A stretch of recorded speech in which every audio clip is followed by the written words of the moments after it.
So, now we have identified 6 nodal points so far as meditation is concerned in Gita, and those points we will follow one by one, and we will try a method whereby we will listen to the verse and then give my understanding on that portion, that verses. I am saying my because I do not want and others to comment, then I said like this, you said like that. So this is my understanding, but this all came from combined discussions in the discussions that we undertook as a gossip group, right? So that's what we will follow, right? So let us listen to the verse 527, I think. Sparshan kritva bahirbakhyan chakshuschaivaantare bhruvoh pranapanau samo kritva nasabhyantaracharinav yatendriyamano buddhihi munirmokshaparayanah vigatechhabhayakrodho yas sada mukta eva saha. That was chapter 5, verse 27 and 28. Now go to verse 29. Bhoktaram yagyatapasam sarvalokamaheshwaram suhridam sarvabhutanam gyatva mam shanti mrichati.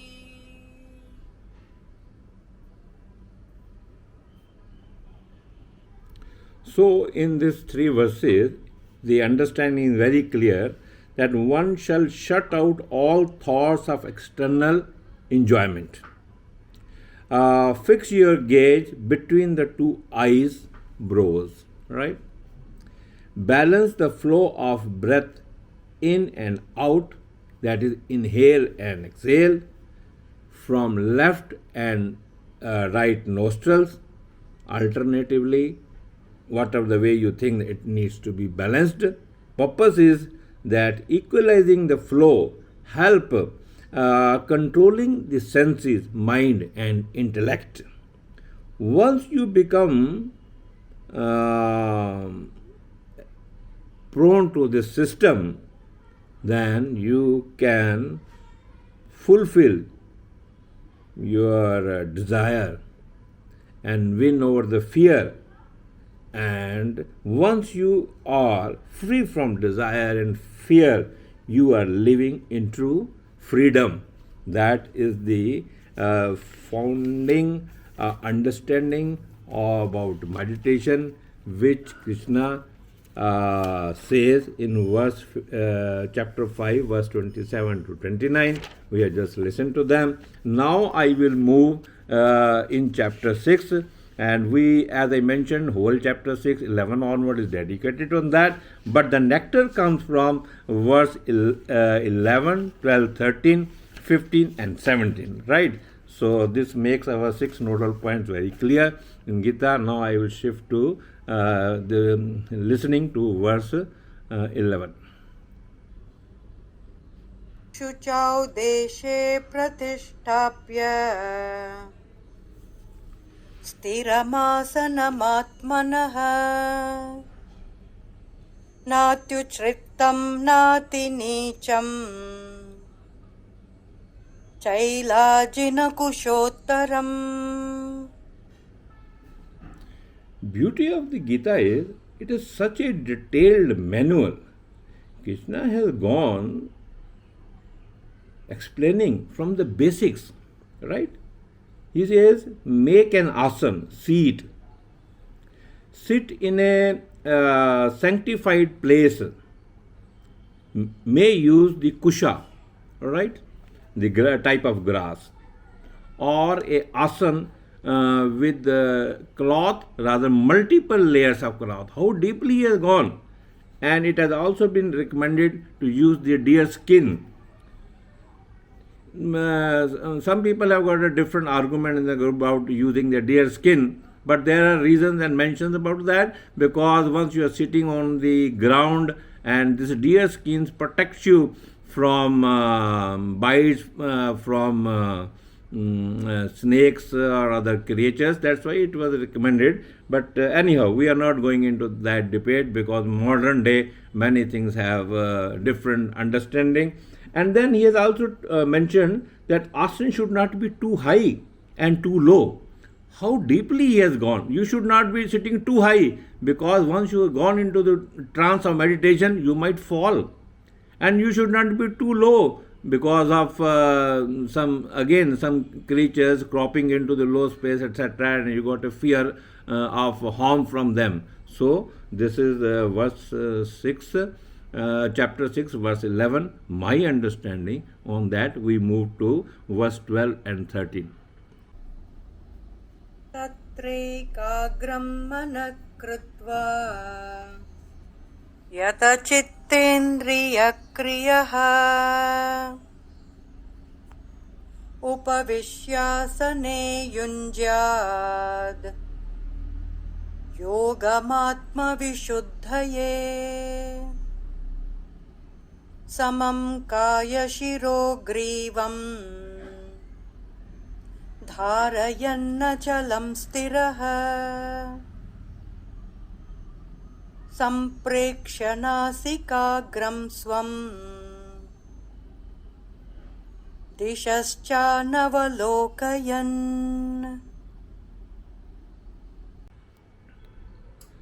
So we are listening to chapter 6, verse 12 and 13.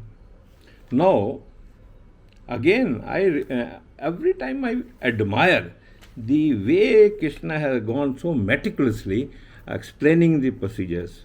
After giving you the environment in which you should sit, he talks about the process. Sit firmly on the asana. Strive to purify the mind by one point concentrated focus. Control thoughts and activities. Sit in a straight line body. That means head, neck, backbone vertically straight, right? And shall make, it's not said in the verse, but I have read other places, and other in the group endorse that, and that says that when you are sitting straight, your head, neck, all these 7 chakras should form a 90 degree with the earth. And there is a mention by someone, if that is in perfectly 90 degree, then there you are defying the gravity. The gravitation for you are slightly defying the gravitational forces, and that is the secret of sitting 90 degree erect. And then Krishna moves forward in the verse, the gaze, the tip of when you are sitting, your eyes shall not be fully closed. You should be concentrating on the tip of your nose, and that means that you should not wander here and there. Your eyes should focus on the tip of the nose, and then there is a science behind that. Science behind is that if your eyes are totally closed, you might go into the dream, and then the dream world is entirely different. And once you are partly awake, partly you are neither inside nor outside. वो कहते हैं दलहेजी के बीच में अगर आप खड़े हैं दरवाजे के एंट्रेंस के ऊपर, then you are about to trance to another field, right? Chapter 6, verse 15. युञ्जन्नेवं सदात्मानं योगी नियतमानसः शान्तिं निर्वाणपरमां मत्संस्थामधिगच्छति. Beauty. Again, he say, keep the mind absorbed in me. You see, How confident is the Krishna? He says, keep the mind absorbed in me, the Lord, the God, the Krishna. I am the Lord, he proclaimed. By doing this, you attain nirvana and abides in me, the supreme power, and attain the supreme peace. Fantastic. Now, coming to the sixth point, chapter 6, verse 17. युक्ताहारविहारस्य युक्तचेष्टस्य कर्मसु युक्तस्वप्नावबोधस्य योगो भवति दुःखः.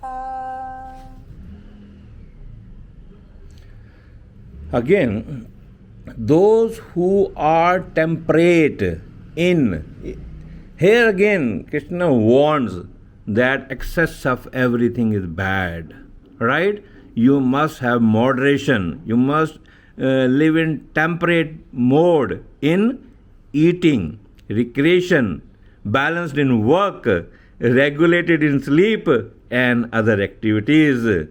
And once you do that, the person who does this, he can mitigate all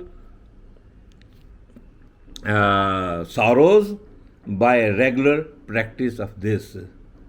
What a nectar, what a wisdom. I repeat, once you are temperate in eating, recreation, balanced in work, regulated in sleep and other activities, you can mitigate all sorrows by regular practice of this. एक दिन करने से काम नहीं होगा. You have to do it again and again and make a practice of this. This camera captures videos in laps of 10 minutes each. I think this is the second lap of 10 minutes. I will join them together. But then now this time, the meditation from Gita, whatever the our gossip group had a discussion is almost complete. But then there are some intricate points which were talked, given reference here and there. That also I will try to sum up, so no one should feel that what he said वास्तव आपने तो रखा नहीं, include नहीं करा. So I will try to include all those points, but still again in a synchronized manner, right?